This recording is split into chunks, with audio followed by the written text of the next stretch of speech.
नमस्कार, बहुत स्वागत है आप सभी का हमारी खास पेशकश भाग्यफल में और मैं हूं आपके साथ अंकुश श्रीवास्तव। काल सर्प दोष, इससे पीड़ित जो भी लोग होते हैं उनके जीवन में 42 साल तक उन्हें चैन नहीं मिलता है। उनकी कुंडली में ये दोष अगर हो जाता है तो परेशानियां लगातार बनी रहती हैं। कालसर्प दोष राहु केतु से बनता है और जिस व्यक्ति की कुंडली में ये होता है उसके जीवन के 42 साल संघर्ष में बीत जाते हैं। इस दोष का पता कैसे लगाएं और कैसे इससे छुटकारा पाया जा सकता है, आज इसी विषय पर बात करेंगे। और इस विषय पर विस्तार से जानकारी देने के लिए हमारे साथ जुड़ रहे हैं ज्योतिष परिषद एवं शोध संस्था अध्यक्ष ज्योतिष आचार्य पंडित पुरुषोत्तम कौर जी। आचार्य जी प्रणाम, आपको बहुत स्वागत है आपका। जी आशीर्वाद। श्री राम जय राम जय राम, मेरे राम की जय हो। आचार्य जी का रुख करेंगे, लेकिन उससे पहले अगर आपके मन में भी कोई शंका है, कोई परेशानी अगर आपके जीवन में है तो आप भी हमारे साथ जुड़ सकते हैं और आचार्य जी से अपनी समस्या का हल जान सकते हैं। हमारा नंबर टीवी स्क्रीन पर फ्लैश हो रहा है 0120715387 0120715386। और चलिए अब सीधा आचार्य जी का रुख करेंगे और उनसे जानने की कोशिश करेंगे। आचार्य जी, काल सर्प दोष, कई बार ये हमने सुना है, कॉलर्स भी हमें जब कॉल करते हैं तो उनकी कुंडली में ये दोष होता है। आपसे जानना चाहूंगी काल सर्प दोष आखिर है क्या और किनकी कुंडली में ये, अगर जिनकी कुंडली में ये दोष हो जाता है तो उसके बाद फिर उनके जीवन में किस तरीके की परेशानी आने लगती है, कैसे हमें पता चल पाएगा कि हमारी कुंडली में ये दोष है? देखिए अंकुर जी, आज का विषय आपने बहुत ही उच्चक रखा है, बहुत ही प्रासंगिक विषय रखा है। कालसर्प दोष को ज्योतिष शास्त्र के अनुसार अशुभ दोषों में से माना जाता है। राहु केतु से निमित्त होता है। राहु इनका मुख होता है सर्प का, केतु इनकी पूंछ होती है और शनि इनका धड़ होता है। ऐसी मान्यता है कि जिस व्यक्ति की कुंडली में कालसर्प दोष है उसके जीवन में छोटी छोटी चीजों को पाने के लिए बहुत संघर्ष करना पड़ता है। इसके साथ ही कुंडली में अन्य ग्रहों की अशुभ स्थिति से ये दोष का प्रभाव कई गुना बढ़ जाता है। ऐसा व्यक्ति जो परेशानियों से मुक्त नहीं हो पाता, कोई न कोई समस्या से उलझा रहता है और ये 42 वर्ष तक आपने जैसा कहा प्रभावित करता है। ज्योतिष शास्त्र के अनुसार कुंडली के 7 ग्रह, 7 ग्रह पाप ग्रह राहु केतु के मध्य आ जाते हैं तो कालसर्प दोष बनता है। इस प्रकार से दोष के 2 अन्य भेद भी बताए गए हैं। पहला उदित गोलार्ध कालसर्प दोष, दूसरा अनुदित गोलार्ध कालसर्प दोष। शास्त्रों में राहु और केतु को सर्प की भांति बताया गया है। सर्प की भांति ये व्यक्ति के भाग्य को जकड़ लेता है। राहु को सर्प का मुख कहते हैं और केतु को पूंछ कहते हैं। जिस व्यक्ति की कुंडली में दोष होता है वो मृत्यु तुल्य कष्ट भोगता है। शास्त्रों में सर्प यानी सांप को काल का पर्याय माना गया। अब एक श्लोक आता है, अनंतम वासुकिम शेषम पद्मनाभम च कमलम शंखपालम धृतराष्ट्रम तक्षकम कालिय तथा एतानि नवनामानि नागानां च महात्मनः सायंकाले पठे नित्यं प्रातः काले विजयस्ते तस्य विषम भयं नास्ति सर्वत्र विजयी भवेत्।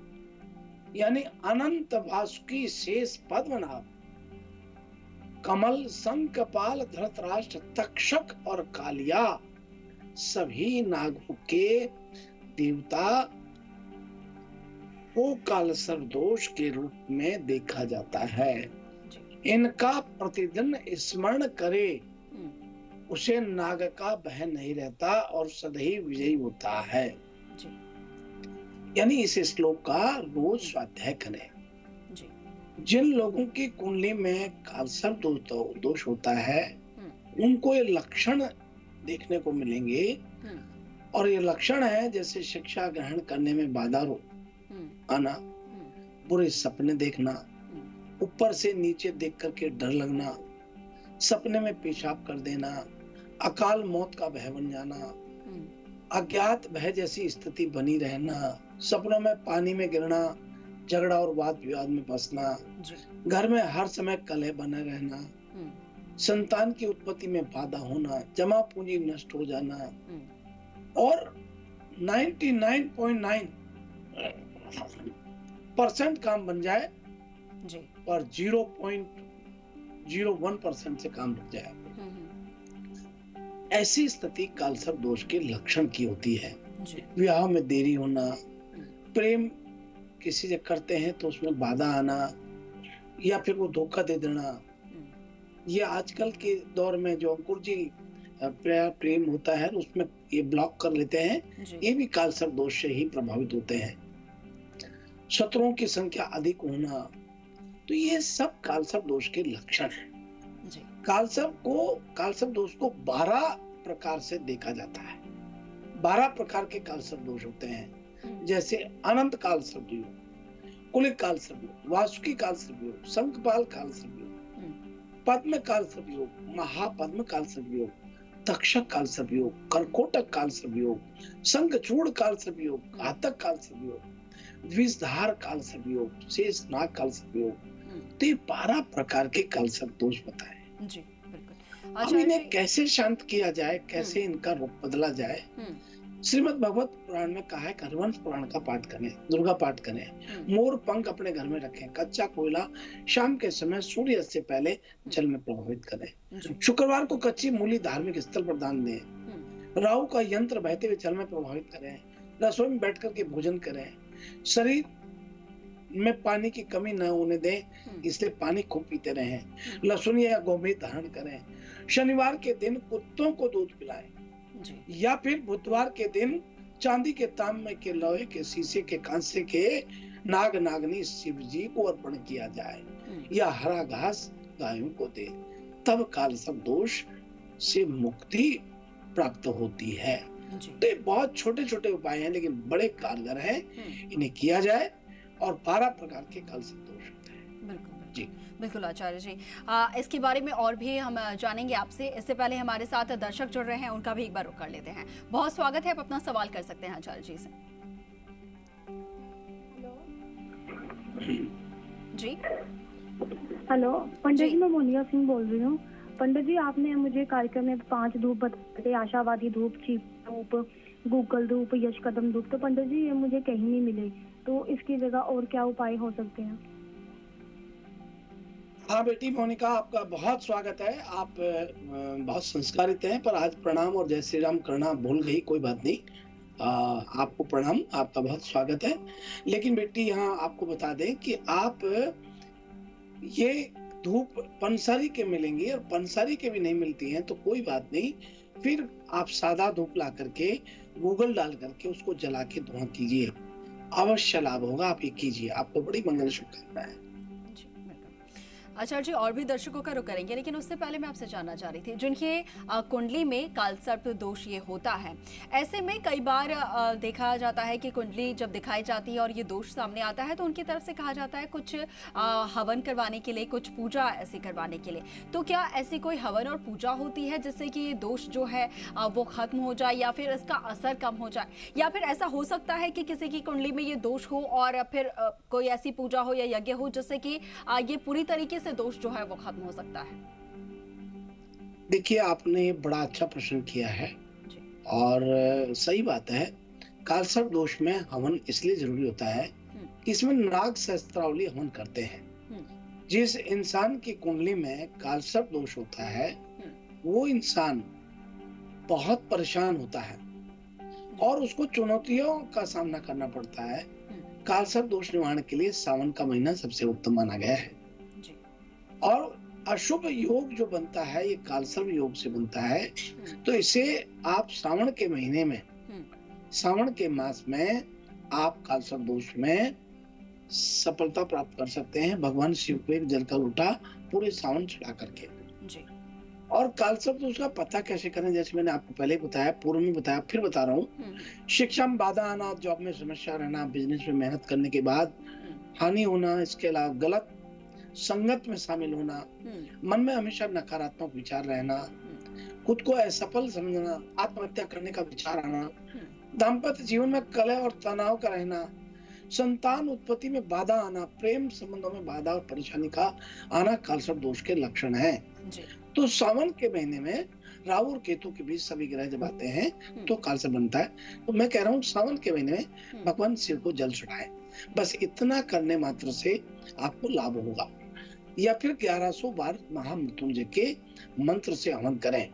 महामृत्युंजय का मंत्र का 1100 बार बोल करके और फिर हवन करें। इसका ऐसे रहेगा प्रक्रिया, ओम त्र्यंबकम यजामहे सुगंधिम पुष्टिवर्धनम उर्वारुकमेव बंधनात् मृत्युर्मुक्षीयमा अमृतात् स्वाहा। इस प्रकार से 1100 बार बोलें और 1100 बार आहुति करें तो अवश्य लाभ होता है जी। बिल्कुल। अच्छा जी, राहु का मंत्र है, बीज मंत्र है ओम राम रावे नमः, ओम राम रावे नमः, या फिर ओम श्राम श्रीम श्रोम सा केतवे नमः जी। इस प्रकार से।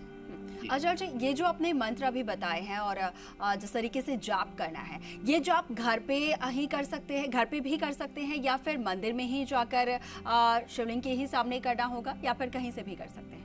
देखिए, त्र्यंबकेश्वर में कालसर्प दोष का निवारण बहुत अच्छा होता है, महाकाल में भी होता है। कालसर्प की पूजा नाग पंचमी के दिन करें। और शंखपाल कालसर्प योग जब कुंडली में होता है तो चौथे और 10वें स्थान पर जो राहु केतु होते हैं तो होता है। तो मैं आपको बता दूं कि इसकी पूरी सामग्री आती है, पूजा सामग्री होती है, और उसके बाद में इसको शिव मंदिर जहाँ पुराण प्रतिष्ठित होते हैं वहीं इसका पूजन अर्चन होना चाहिए, तभी इसका लाभ होता है। और सही मायने में यह है कि आज मैं अंकुर जी आपको बताना चाहता हूँ, हर तीसरे की कुंडली में कालसर्प दोष बताते हैं, और कालसर्प दोष होता है तब बताते हैं। तो इसको कालसर्प दोष को कोई सामान्य चीज नहीं है। आज की तारीख में बड़ा पैमाने पर कालसर्प दोष लोगों को प्रभावित कर रहा है। आप देखिए ना, आए दिन कितने लोग परेशान हो रहे हैं, क्या क्या हो रहा है, और विविध प्रकार के इसमें जो है कष्ट आने लगते हैं। इसे कालसर्प दोष को नजरअंदाज ना करें, ये कष्टपूर्ण जीवन देता है। इसलिए इसको आप 42 वर्ष की आयु से पहले 3 बार इसका कालसर्प दोष निवारण कर लें तो आपको तकलीफ नहीं होती। या फिर कालसर्प दोष की पूजा का सर्वोच्च स्थान महाराष्ट्र के राज्य के नासिक के समीप जो स्थित ज्योतिर्लिंग त्र्यंबकेश्वर मंदिर में बहुत अच्छे से होता है, वहां कर सकते हैं जी। बिल्कुल। और इसका देखिए इसका पूजन सामग्री भी होता है। आपको बता दें, पूजन सामग्री में ये सब होता है, श्रीफल, सुपारी, लौंग, इलायची, पान पत्ते, रोली, मूली, जनेऊ, कच्चा दूध, दही, देसी घी, शहद, शक्कर, साबुत चावल, पंचमेवा, पंचमिठाई, ऋतुफल, फूल माला, धूप, अगरबत्ती, हवन सामग्री, जौ, काले तिल, कमलगट्टा, लाल चंदन, पीली सरसों, गूगल, जटामासी, तिल, सूखे मेवा और अगर तगर, नागर मोता, खसखस, भोजपत्र, सूखा बेलपत्र, मिट्टी के छोटे दिए, मिट्टी के बड़े दिए, ये अनेक प्रकार के जो है सामग्री होती हैं। और साबुत उड़द की दाल, आम की लकड़ियां और लकड़ी, चौकी, पाटे, बेलपत्र, शिवलिंग, नाग, 9 प्रकार के नाग, इन सब को लेकर के पूजा की जाती है। कालसर्प दोष कोई सामान्य दोष नहीं है, इसको नजरअंदाज नहीं करना चाहिए। बिल्कुल आचार्य जी। आचार्य जी, हमारे साथ दर्शक भी जुड़ रहे हैं, उनका भी रुख करेंगे। बहुत स्वागत है, बताइए क्या जानना चाह रहे हैं। हेलो जी। हेलो, मैं सुरेंद्र बोल रहा हूँ जी। नमस्कार सुरेंद्र जी, बताइए। आचार्य जी, आपके चरणों में मेरा सशक्त नमस्कार है जी। आयुष्मान श्री राम, जय राम, जय जय राम, मेरे राम की जय हो।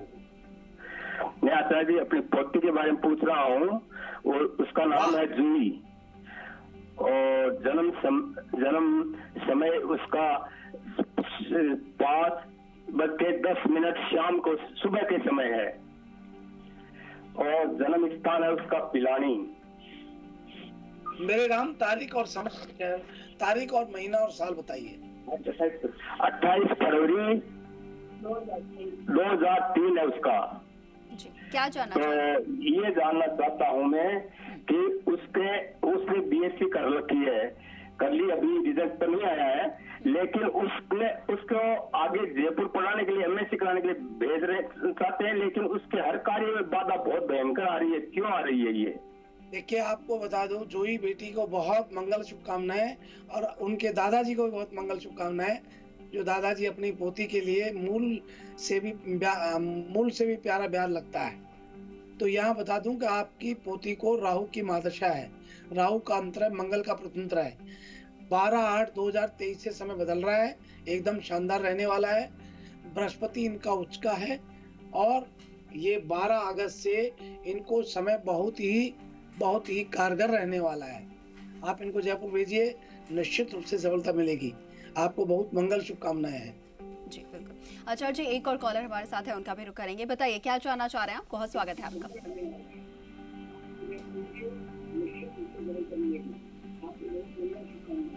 आवाज मिल पा रही है आपको?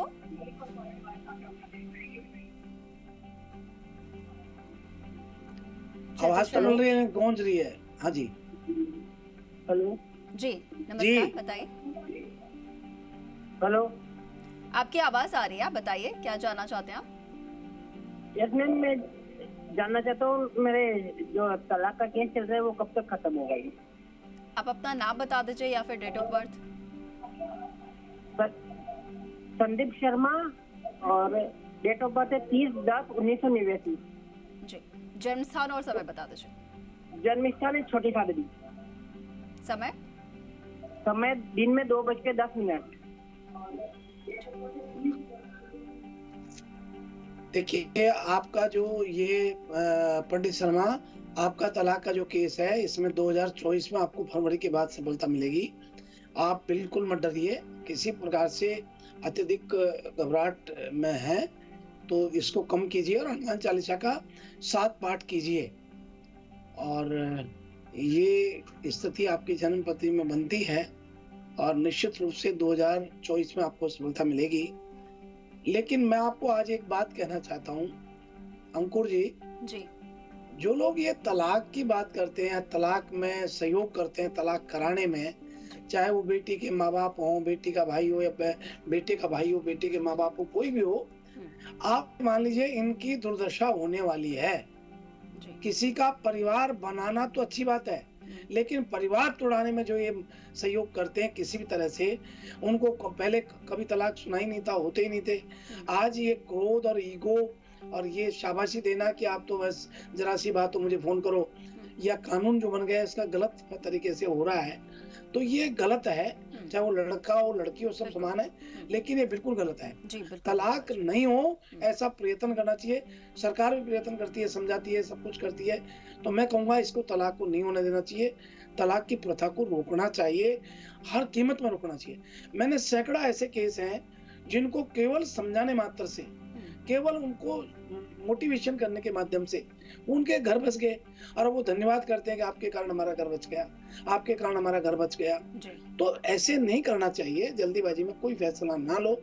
भैया पंडित शर्मा, कोशिश करो घर बसाने की, तलाक मन लो। बहुत मंगल शुभकामना। आचार्य जी, अब रुक कर लेते हैं राशियों का और दर्शकों को बता देते हैं आज का उनका दिन कैसा रहने वाला है। तो आइए हम बात कर रहे हैं मेष राशि वाले लोगों के लिए। आज मन अशांत रहने वाला है, आत्म संयमता बरतें, विरोध के क्रोध एवं वाद विवाद से बचें, परिवार की समस्याओं पर ध्यान दीजिएगा, पिता का साथ मिलेगा, पारिवारिक जीवन सुखमय रहने वाला है, आय के स्रोत विकसित हो सकते हैं, अपनी भावनाओं को वश में रखिए, वाणी में कठोरता का प्रभाव आज आपको नहीं करना चाहिए, बातचीत में संतुलन बनाए रखें, संचित धन में कमी आज आ सकती है।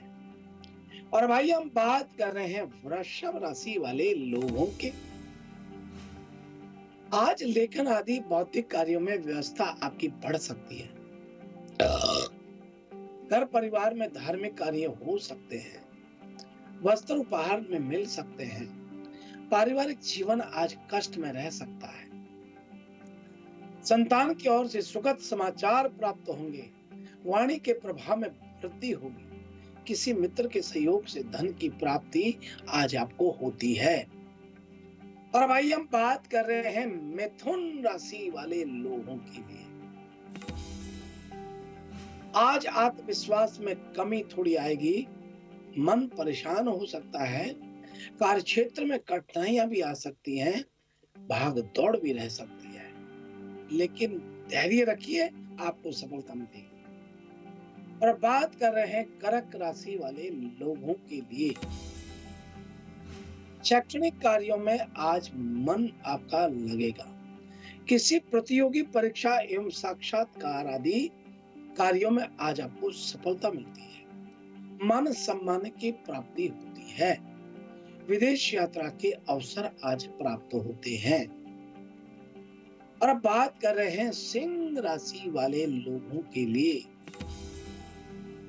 वाणी में मधुरता रहेगी, नौकरी में अवसरों से सद्भाव बनाए रखें, तरक्की के अवसर मिल सकते हैं, मित्रों का सहयोग मिलेगा, तरक्की के मार्ग प्रशस्त होंगे, सेहत का ध्यान रखें, मानसिक शांति बनाए रखें।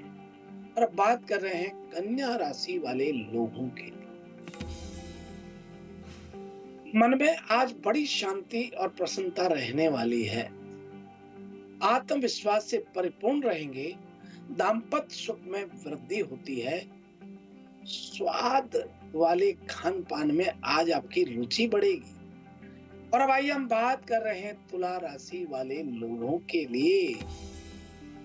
मानसिक शांति के लिए प्रयास करें, परिवार के साथ किसी धार्मिक स्थान पर आज जाना पड़ सकता है, पिता के स्वास्थ्य का ध्यान रखें। और इस प्रकार से आज आपका पिता से वैचारिक मतभेद थोड़ा रहने के बाद भी स्वास्थ्य का ध्यान रखें। और अब बात कर रहे हैं वृश्चिक राशि वाले लोगों के लिए। मन बहुत प्रसन्न रहेगा, बौद्धिक कार्यों में मान सम्मान की प्राप्ति हो सकती है, नौकरी में तरक्की के अवसर आज प्राप्त हो रहे हैं। और भाई हम बात कर रहे हैं धनु राशि वाले लोग। आत्मविश्वास भरपूर रहेगा, धैर्यशीलता में कमी आ सकती है, नौकरी में तरक्की के योग आज बन रहे हैं। और अब बात कर रहे हैं मकर राशि वाले लोगों के लिए। आज बातचीत में संयमता बरतें, कारोबार में सुधार हो रहा है, विदेश यात्रा के योग बन रहे हैं, यात्रा लाभप्रद रहने वाली है, रहन सहन व्यवस्थित आज आपका रह सकते हैं। और बात कर रहे हैं कुंभ राशि वाले लोगों के लिए। मन परेशान रहेगा, आत्म संयमता बरतें, स्वास्थ्य का ध्यान रखें, परिवार में शांति बनाए रखें। और आज व्यर्थ की भागदौड़ से बचें, पिता का साथ मिलेगा, आज वाणी में सौम्यता रहेगी। और अब बात कर रहे हैं मीन राशि वाले लोगों के लिए। परिवार की जिम्मेदारी बढ़ सकती है, किसी रुके हुए धन की प्राप्ति हो सकती है, कारोबार में परिश्रम आज अधिक रहेगा, यात्रा खर्च बढ़ सकता है। इस प्रकार से आज का हमारा अपना यह है राशि फल। आचार्य जी, बहुत शुक्रिया आपका हमारे साथ जुड़ने के लिए। और काल सर्प दोष, ये इसके निवारण के लिए जो भी कुछ आपने उपाय बताए हैं, उम्मीद है कि हमारे तमाम दर्शक उन्होंने सुना और उनके लिए बेहद लाभकारी भी साबित होंगे। बहुत शुक्रिया आचार्य जी हमारे साथ जुड़ने के लिए आपका। जय शु आशीर्वाद, सुप्रभात, श्री राम जय राम जय जय राम मेरे राम की जय हो। चलिए इसी के साथ फिलहाल के लिए भाग्यफल में इतना ही, लेकिन आप बने रहें जी राजस्थान के साथ। नमस्कार।